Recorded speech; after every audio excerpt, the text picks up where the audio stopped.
All right, let's jump right in. Today we're going to break down the 4 fundamental actions that power pretty much every single app you use. From posting a photo to checking your bank account, these are the core SQL operations, and honestly, understanding them is like learning the basic grammar of data. You know, the easiest way to wrap your head around a database is to just picture a digital notebook. Seriously. It's a place where you can write things down, look them up later, maybe fix a mistake, or just get rid of old info. If you can hang on to that simple idea, everything else we talk about is going to click into place. And yeah, this whole process has a super simple name, CRUD. It's just an acronym for Create, Read, Update, and Delete. These are the 4 essential verbs, the only actions you really need to manage data. So let's break each one down. First up on our list, create. This is how we add brand new information into our notebook. Every time you sign up for a new app or add a contact to your phone, you're kicking off a create operation somewhere in the background. So to make this real, let's picture a simple table of employees at a company. As you can see, we've got an ID, a name, and a salary. And right now, we've only got 2 people in there, Bob and Charlie. This is our starting point. Okay, so how do we actually add a new employee? We use this command right here, insert. This line of code is a direct instruction. It says, hey, database, in the employees table, I want you to add a new person named Alice with a salary of $60,000. And boom, just like that, the command runs and Alice is now officially part of our table. See that new row that just popped up with all her info? That's create in action. Simple as that.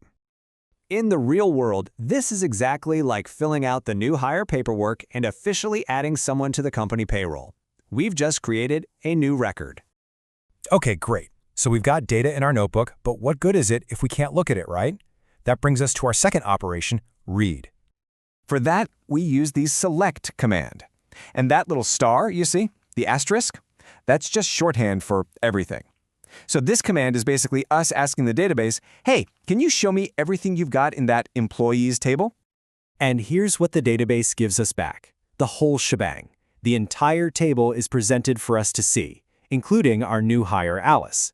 This is how we get information out without changing a single thing. It's really as simple as flipping open your notebook and just reading the page. You're just scanning to see all the notes you've written down. Not adding, not erasing, just looking. Right, but what happens when things change? Life isn't static, right? An employee gets a raise, for instance. For that, we need our third operation, update.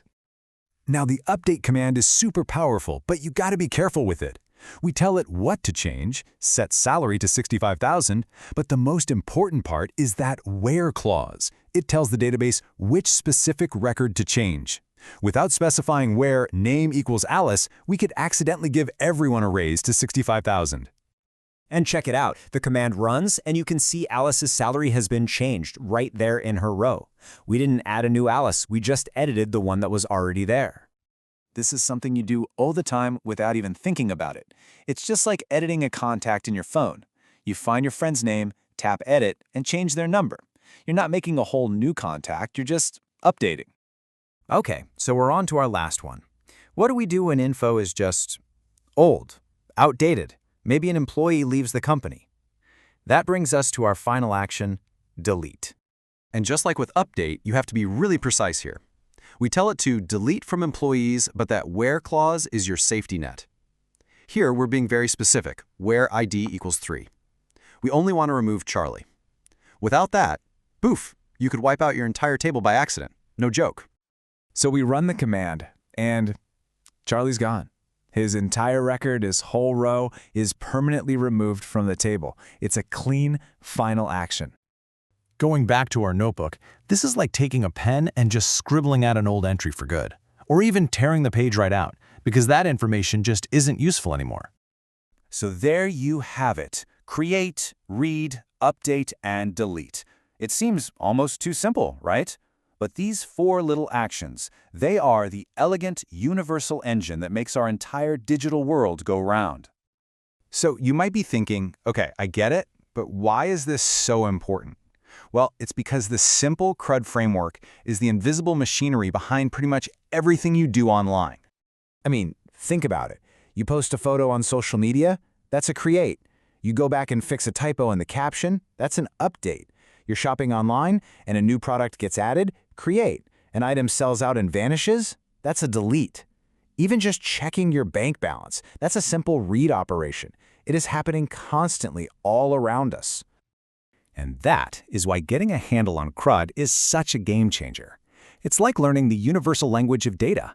Once you master these 4 things, you fundamentally get how to talk to and control the data behind any app, anywhere in the world. But that kind of brings up a huge question, doesn't it? With millions of these creates, updates, and deletes happening every single second, how do databases keep everything from turning into a total mess? How do they make sure data is safe and sound?